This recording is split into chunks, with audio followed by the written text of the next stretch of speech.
This video is about repair to the switch clusters of the GS1100G of about 1981 vintage.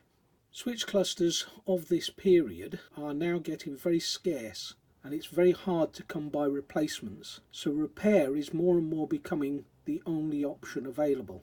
We're going to start by looking at the switch cluster on the left hand side, which incorporates the multi-function switch for high-low beam and left and right indicators. It's also got a horn button on the same cluster, and it's also had the choke control switch. The multi-function switch isn't operating properly because the automatic return is not working. If you push the button down to activate the pass light, the switch button remains down. So I'm going to take this switch apart and try and find out why.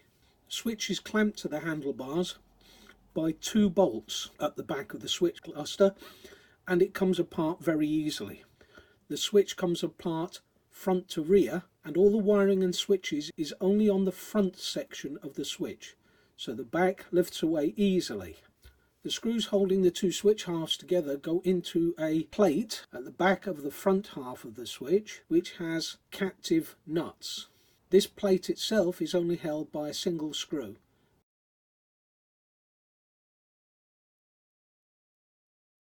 The actual switching mechanism itself is not retained into the housing. Once the metal plate comes off, the plastic control section can be lifted away.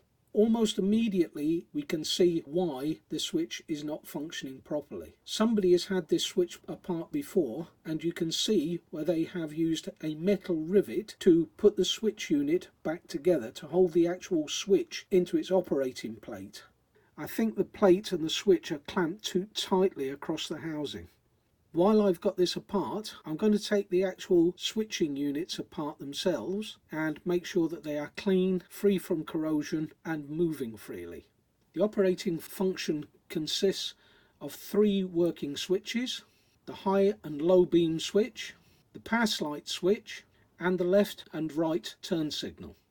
Taking apart the pass light switch first of all, it consists of its plastic body, a metal contact, a spring to apply pressure to the contact, and the return spring. Next is the high-low beam switch. This has a plastic body, a contact plate, and a spring to keep pressure on the connection plates. It is important in this instance that the contact plate, when reassembled, must go on the correct way round. Because this is a positive location switch, there is a spring and small ball bearing which act for the positive location. They belong in this center area of this switch assembly. There should be in the center here a spring and ball bearing that acts as a positive locator, and the ball bearing acts into these grooves in the side of the plastic body. Now, in this case, the spring and the ball bearing are missing, and I had to go away and find a suitable replacement spring and a ball bearing of the correct size. Too large and it would not be able to depress properly, too small and it would just simply disappear into the spring. Because I have some other old switch assemblies, I managed to root amongst them, disassemble some to find a ball bearing and a spring of the correct size to fit in to act as a positive locator. Finally, there is the indicator switch for the off, left and right positions. This consists of the main body, two contact plates, both with their springs to ensure positive contact, and of course positive locator, spring and ball bearing, which in this case act in grooves in the white housing.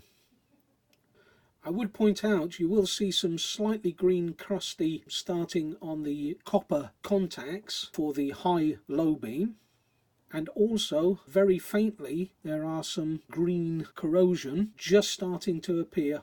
The horn button connection as well is also rather dirty and could do with a good clean. I'll run a bit of light sandpaper across that. The only other thing I had to do then was clean up all the surfaces and make sure they were properly greased and that everything moved easily again. Once it was reassembled, everything was functioning as it should. I had a fully operational switch again.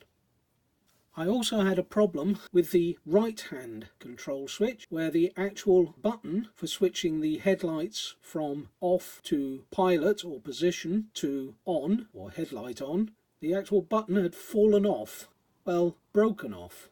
However, I was fortunate enough that I did find the switch on the ground by the bike, but unfortunately where it pushes in, the plastic stud on the back of that switch had actually broken off.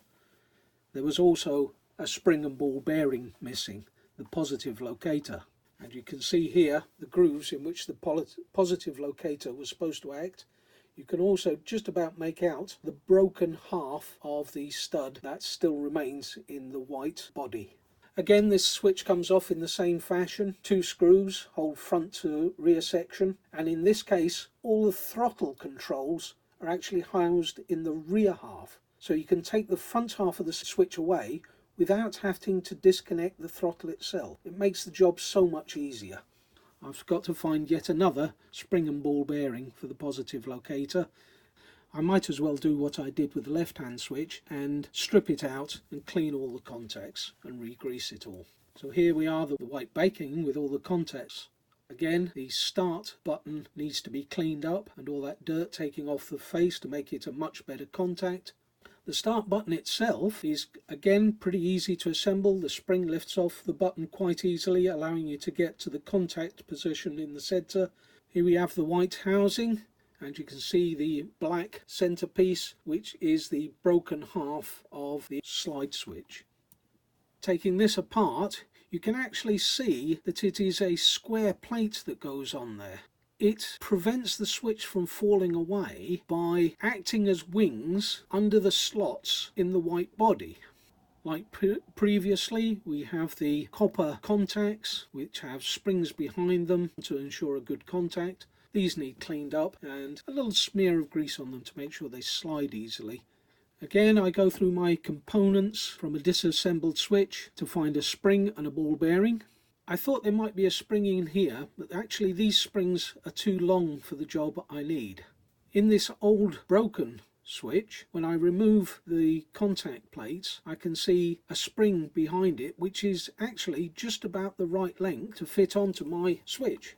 It slots neatly in the hole, and I think with a ball bearing on top will be just the right length to act as a positive locator. I do have a stash of ball bearings. I do find amongst my stash one ball bearing which is just the right size.